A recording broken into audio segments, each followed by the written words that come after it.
নমস্কার দর্শক বন্ধুরা, আপনারা দেখছেন মৃত্তিকা টিভি আর আপনাদের সঙ্গে আমি অগ্নিভ। আর আমার পাশে যিনি বসে রয়েছেন, he somebody who needs no introduction anymore. তিনি আমাদের সঙ্গে পরিচিত। বহু জনস্বার্থ মামলা তিনি মানুষের হয়ে লড়েছেন এবং বহু মানুষকে বিচার পাইয়ে দিয়েছেন এই পশ্চিমবঙ্গে, যেখানে দুর্নীতির আবহে মানুষ কাঁদছে। এর পাশাপাশি আইনজীবীর পাশাপাশি পলিটিক্যাল পরিচয়টা তো আপনারা সবাই জানেন, তবুও মনে করিয়ে দিই। এই যে জেনজি হয়তো সেই পিরিয়ডটা দেখেনি, কলকাতার প্রাক্তন মেয়র, আমরা পেয়েছি প্রাক্তন মেয়র হিসেবে তাকে, এবং এর পাশাপাশি রাজ্যসভার প্রাক্তন সাংসদ বিকাশ রঞ্জন ভট্টাচার্য। বিকাশবাবু, আরো একবার মৃত্তিকা টিভিতে স্বাগত আপনাকে। হ্যাঁ, নমস্কার। হ্যাঁ, প্রথম প্রশ্ন যেটা করব, যে আপনি মানে সবসময় সাধারণ ভাষায় জিনিসটা যেহেতু বুঝিয়ে দেন, যে এই যে তপসিয়া কাণ্ডটা যে চললো পুরো এবং স্টে অর্ডারটা এলো, এই বিষয়টা যদি একটু সংক্ষেপে বুঝিয়ে দেন দর্শকদের। দেখুন, আমার পরিষ্কার বক্তব্য হচ্ছে যে কলকাতা জুড়ে প্রচুর বেআইনি নির্মাণ আছে। প্রথম কথা দেখতে হবে যে কলকাতা কিন্তু একটা অপরিকল্পিত শহর হিসেবে গড়ে উঠেছে।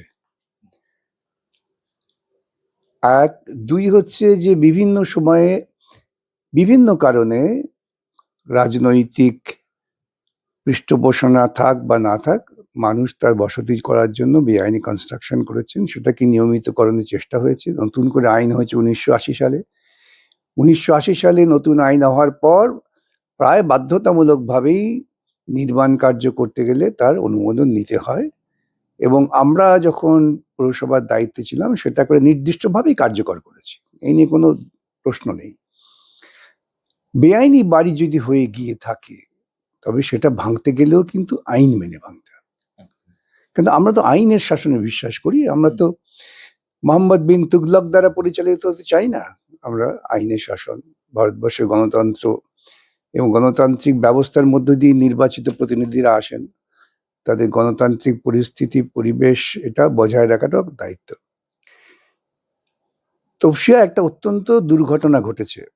এই যে দুর্ঘটনা ঘটেছে, ওখানে বিদ্যুৎ বা অগ্নি নির্বাপক ব্যবস্থা ছিল না, যে থাকা দরকার।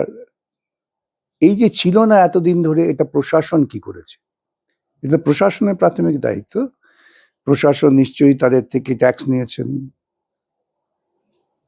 নিশ্চয়ই লাইসেন্স দিয়েছেন ব্যবসা করার জন্য ইত্যাদি। যদি না হয়ে থাকে তাহলে তৎপরতার সঙ্গে তার বিরুদ্ধে ব্যবস্থা নেওয়া উচিত ছিল। 3 জন মারা গিয়েছেন, তার জন্য যারা দায়ী তাদের প্রতি নির্মম ব্যবস্থা নিতে হবে, কিন্তু আইনগত। কিন্তু একটা বাড়িতে আগুন লেগে কেউ মারা গেছে বলে আমি বুলডোজার দিকে সেই বাড়ি ভেঙে দেবো, যে বাড়িতে বসতি আছে, সেটা আর যাই হোক যুক্তিসঙ্গত, বিধিসম্মত, ন্যায়সম্মত নয়। সেজন্যই আমরা আদালতে গিয়েছিলাম, আদালত স্থগিতাদেশ দিয়েছেন। মূলত ব্যাপারটা এই। এখন ধরুন অনেক ঘটনা ঘটে যাচ্ছে। আজকে যেমন শুনলাম বিজয় উল্লাস করতে গিয়ে ওই অঞ্চলে একটি ছেলেকে খুন করা হয়েছে। সে এতদিন জীবন যুদ্ধে ব্যস্ত ছিল, মারা গিয়েছে। তাহলে আইনগতভাবেও তো সেই ব্যবস্থা নেওয়া দরকার যারা এই ঘটনাটা ঘটিয়েছেন। যেমন তামান্নার মা, তিনি লড়াই করছেন যে তার মেয়েকে বিজয় উল্লাসের মুখে খুন করা হয়েছিল। এই সামগ্রিক পরিবেশটাকে আমাকে মূল্যায়ন করতে হবে এবং একটা আইনের শাসন ফিরিয়ে আনতে হবে। এর জন্য আমরা জনগণও দায়ী। আমরা জনগণ আমাদের যে প্রজাতান্ত্রিক অধিকার, যার মধ্য দিয়ে আমরা যাদের নির্বাচিত করি, আমরা ভেবে দেখি না যে আমরা কাদের নির্বাচিত করছি, কেন নির্বাচিত করছি। যার ফলে সামগ্রিকভাবে একটা চূড়ান্ত বিশৃঙ্খল পরিস্থিতি এবং নৈরাজ্য তৈরি হচ্ছে। বিকাশবাবু, একটা জিনিস অবশ্যই জিজ্ঞেস করব, যেটা নিয়ে এখন তোলপাড় হচ্ছে, সেটা হচ্ছে প্রাক্তন মুখ্যমন্ত্রী মমতা বন্দ্যোপাধ্যায় আইনজীবী হিসেবে চলে গেলেন, পৌঁছে গেলেন লড়াই করতে। একটা মিডিয়ার একটা মানে ইয়েলো সেকশন আপনাকে আর তাকে এক আসনে বসিয়ে দিলেন, যে আপনারা নাকি দুজনে মিলে লড়াই করছেন সাধারণ মানুষের জন্য, যেটা একদমই ফেক এবং ফলস, এটা আপনি ক্লিয়ারও করে দিয়েছেন। কিন্তু মমতা ব্যানার্জি কি অ্যাকচুয়ালি মানে একজন এক্সিকিউটিভ পজিশনে ছিলেন এতদিন, তো তিনি জুডিশিয়ারিতে এসে আইনজীবী হিসেবে প্র্যাকটিস করতে পারেন? আইনত কোনো বাধা নেই যদি বিধি মেনে করা হয়। ইতিপূর্বেও তো আছে, আমরা দেখেছি তো সিদ্ধার্থ শঙ্কর রায়কে, আমরা দেখেছি তো অজিত পাজাকেও। সুতরাং যিনি আইন পেশায় ছিলেন সেই পেশার কাজটাকে তিনি আপাতভাবে নিলম্বিত রেখে তিনি একটা এই ধরনের সাংবিধানিক পদে আছেন। সেই সাংবিধানিক পদের দায়িত্ব শেষ হয়ে যাওয়ার পর তিনি আবার পেশায় আসতে পারেন। প্রশ্নটা হচ্ছে যে এই সমস্ত বিধি মেনে কি তিনি এসেছেন, বা আইনজীবী হিসেবে তার কি কোনো অতীত ভূমিকা আছে? প্রশ্ন সেইখানে, এছাড়া অন্য কিছু প্রশ্ন থাকতে পারে না। আদালতের বাইরে চোর স্লোগান দেওয়া হলো প্রাক্তন মুখ্যমন্ত্রীকে, এবং এটা অবশ্যই মানুষজন নিন্দেও করছেন, কিন্তু এটাকে আপনি কিভাবে দেখছেন? দেখুন, আমি ইতিপূর্বে বলেছি যে তিনি চূড়ান্ত দুর্নীতিবাজ, দুর্নীতি করেছেন। তা আমরাই তো তাকে দুর্নীতি করতে প্রশ্রয় দিয়েছি, এটা তো ভাবতে হবে। আমরা থেকে বারে বারে সেই 2011 সাল থেকে আমি বলে আসছি ধারাবাহিকভাবে যে তিনি দুর্নীতিগ্রস্ত, দুর্নীতির মধ্য দিয়ে তার উত্থান। এতৎসত্ত্বেও তাকে ভোট দিয়েছি। এতৎসত্ত্বেও তাকে কেউ কেউ লেনিন বানিয়েছেন। এতৎসত্ত্বেও তাকে কেউ কেউ বলেছেন বিকল্প বামপন্থা। এসবের পেছনে একটা গভীর রাজনৈতিক চক্রান্ত আছে। তো তিনি চুরি করেছেন, এটা ঘটনা। তা বলে একজন মানুষ, তিনি বিচার চাইতে বিচারালয়ে এসেছেন, সেখানে তাকে ওইভাবে হেনস্থা করা, এটা এক ধরনের কি বলবো বিশৃঙ্খল এবং নীতি বিরোধী কাজ। আমি কখনোই সমর্থন করি। নিশ্চয়ই রাজনৈতিক মঞ্চে তাকে দাঁড়িয়ে আপনি চোর বলুন, বা তার সঙ্গে কথাবার্তা আপনি চোর বলুন, যেটাতে কেউ বলতে সাহস পেত না, আমরাই বলতাম একমাত্র। কিন্তু আজকে তিনি এসেছেন বিচার চাইতে, আজকে তিনি অসহায় হয়ে বিচার চাইবার জন্য এসেছেন। সেক্ষেত্রে তাকে এইভাবে বলাটা আমি মনে করি না খুব একটা সভ্য সমাজের প্রতিফলন হলো। বেশ, এবার একটু নির্বাচনের প্রসঙ্গে আসি। যেটা দেখা গেল, আপনি যাদবপুর কেন্দ্রে প্রার্থী হয়ে দাঁড়ালেন, এবং যে ট্রেন্ডটা দেখা গেল অ্যাকচুয়ালি 2011-তে যেরকম দেখা গেছিল সবুজ ঝড়, এবার দেখা গেল গেরুয়া ঝড়, এবং যেটার এফেক্ট আপনার উপরে এসে পড়লো, আপনিও পরাজিত হলেন। এটা কি কিভাবে দেখছেন? এটা স্বাভাবিক। আবারও বলি, দেখুন, মানুষ স্বাধীনভাবে স্বাধীন চিন্তায় তাদের মত প্রকাশ করতে পারেননি। আমি কালকেই দেখছিলাম একটা জায়গায় আলোচনা করতে গিয়ে যে আমরা গণতন্ত্র চাই। প্রথম দিন জওহরলাল নেহরু তিনি তার একটা বক্তৃতায় বলেছিলেন যে গণতন্ত্র চাই, কিন্তু আমরা যারা গণতন্ত্রের শরিক হব তারা কি খুব ভাবনা চিন্তা করে আমাদের প্রতিনিধি নির্বাচন করি, না আমরা প্রচার সংস্কার সেই অন্ধকারের আবহে করি। এবং আপনারা জানবেন যে 90 দশকে নোয়াম চমস্কি বলেছিলেন যে এখন পৃথিবীটাকে নিয়ন্ত্রণ করছে মিডিয়া, এবং মিডিয়া আমাদের মতবাদ তৈরি করে। ম্যানুফ্যাকচারিং কনসেন্ট, বিখ্যাত তার গবেষণামূলক গ্রন্থ। তা আমাদের এখানে তাই কাজ করে। দেখুন, এমন একটা ন্যারেটিভ তৈরি করা হয়েছে যে ও তৃণমূলকে সরাতে গেলে বিজেপিকে চাই। হ্যাঁ, এই যে তৃণমূলকে সরাতে গেলে বিজেপিকে চাই, এই ন্যারেটিভটা প্রতিদিন সন্ধ্যাবেলা আপনি চা খাচ্ছেন, কফি খাচ্ছেন, টেলিভিশন খুলছেন তাই, পত্রিকা খুলছেন তাই। এরা প্রসিত মাধ্যম, আপনাদের মতো স্বাধীন মাধ্যম তারা নন। তারা নিয়ন্ত্রণ হন পুঁজি দ্বারা। ওই সেই পুঁজির স্বার্থ রক্ষার্থে তারা নিরন্তর প্রচার করছেন, আর মানুষের মনে তো সেটা আঘাত করছে। গোয়েবলসে তত্ত্ব তো বাস্তবায়িত হচ্ছে তাই। সেটারই। আচ্ছা, আর একটা জিনিস বলবো, এই যে স্টোন পেল্টিং কালচার, যেটা আমরা কালকে পার্ক সার্কাসে দেখে অবাক হয়ে গেলাম। মানে একটি বিশেষ সম্প্রদায়, মানে তারা তাদের বেশ কিছু দাবি দাবা রাখতে গিয়ে পুলিশের দিকে পাথর ছুঁড়ে ফেললেন, মিডিয়ার ওপর চড়াও হয়ে গেলেন, আমরাও সেখানে উপস্থিত ছিলাম। এই বিষয়গুলো মানে কাশ্মীরে এটা আমরা অতীতে দেখতে পেয়েছি, এখন কলকাতাতেও দেখতে পাচ্ছি।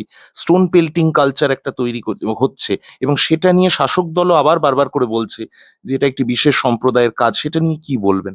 এই যে বিশেষ সম্প্রদায় বলে দাগিয়ে দেওয়া না, এটা বহু পুরনো ঔপনিবেশিক কৃষ্টি ব্রিটিশ সাম্রাজ্যবাদীরা, বিভিন্ন দেশের সাম্রাজ্যবাদীরা করেন। এক একটা গোষ্ঠীকে চোর পাড়া, দেখবেন এখানে চোর বাগান বলে আছে, হ্যাঁ, ডাকাতে পাড়া, কুমোর পাড়া ইত্যাদি।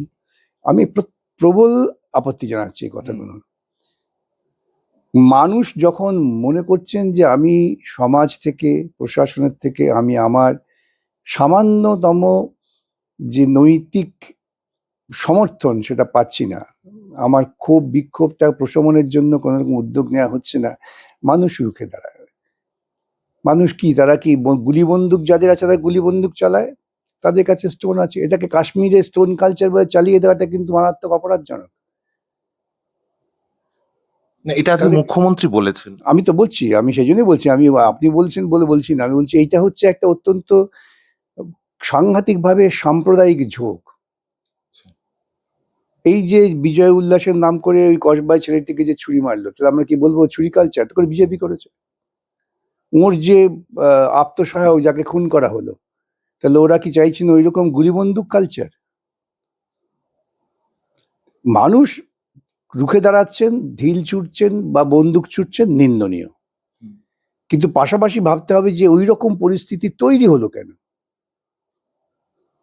এই পরিস্থিতি তৈরি হলো কেন সেটাকে বিবেচনা করার মধ্যে যদি আমি এগোই, তাহলে কিন্তু আমাকে পুলিশ আছে, আমার হাতে মিলিটারি আছে, আমি নামিয়ে দেবো, এই ধরনের ঔদ্ধত্যটা ঠিক না। বেশ। আমার শেষ প্রশ্ন বিকাশবাবু, এটা যদিও মানে আমরা দেখতে পাচ্ছি মানে এটা আর পেছন ছাড়ছে না, আপনাকে নিয়ে যখনই কোথাও লেখা হয় বা যে কখনো প্রতিবেদন বেরোয় এই একই জিনিস, সেটা হচ্ছে এবং বিশেষ করে বিজেপি সমর্থকরা মানে যেহেতু তারা হিন্দুত্বের কথা বলে, তারা এটা বলে সেই দাদ্রি কাণ্ডের প্রতিবাদে আপনি, সুবোধবাবু, গোমাংস ভক্ষণ করেছিলেন, সেই বিষয়টা এখনো আপনার পেছনে মানে আপনার ট্যাগ ছাড়ছেই না। অথচ মানে আপনি ব্যক্তিগত জীবনে গোমাংস রেগুলার খান না, আপনি একটি প্রতিবাদ করতে গিয়ে খেয়েছিলেন। তো এই ট্যাগটা যে পেছন ছাড়ছেই না, এবং মানে গোমাংস ভক্ষণ করা বিকাশ রঞ্জন ভট্টাচার্য, যেটা শুনতে বিরক্ত লাগে না? একদম না, বরং এটার ফলে দেখবেন মানুষের মধ্যে এখন আলোচনা হচ্ছে, মানুষ পড়াশোনা করছেন, অনেকে যারা জানতে চান, যারা জানতে চান না তাদের কথা আলাদা, যারা হোয়াটসঅ্যাপ বিশ্ববিদ্যালয়ের ছাত্র হয়ে থাকতে চান তাদের কথা আলাদা।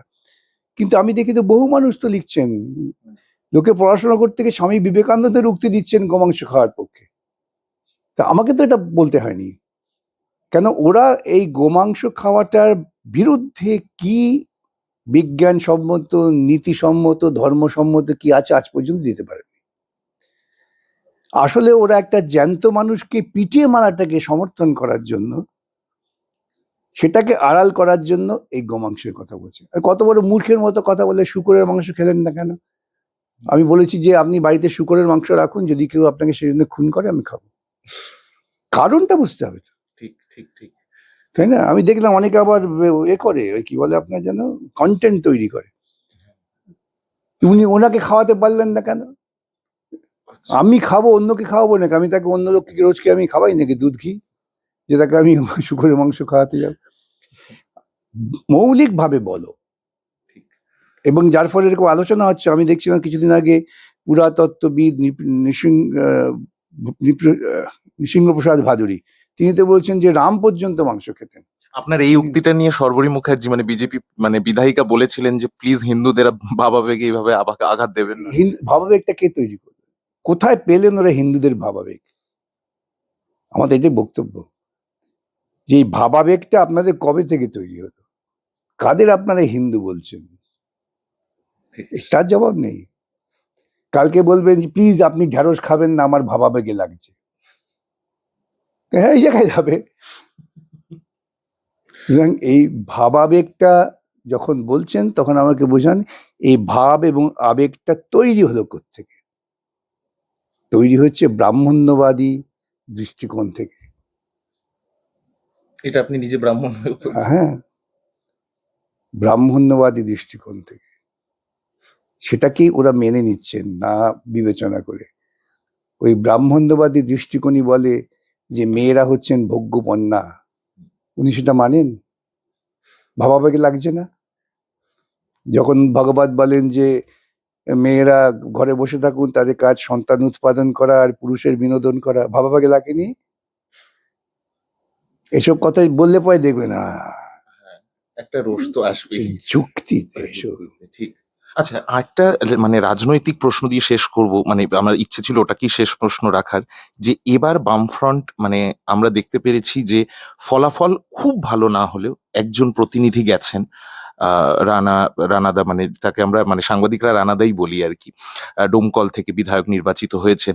তো আগামীতে এখন অনেকে রাজনৈতিক বিশ্লেষকরাও বলছেন যে প্রধান বিরোধী দল হিসেবে বামফ্রন্টের উঠে আসার সম্ভাবনা প্রবল, কারণ তৃণমূল নিশ্চিহ্ন হতে চলেছে।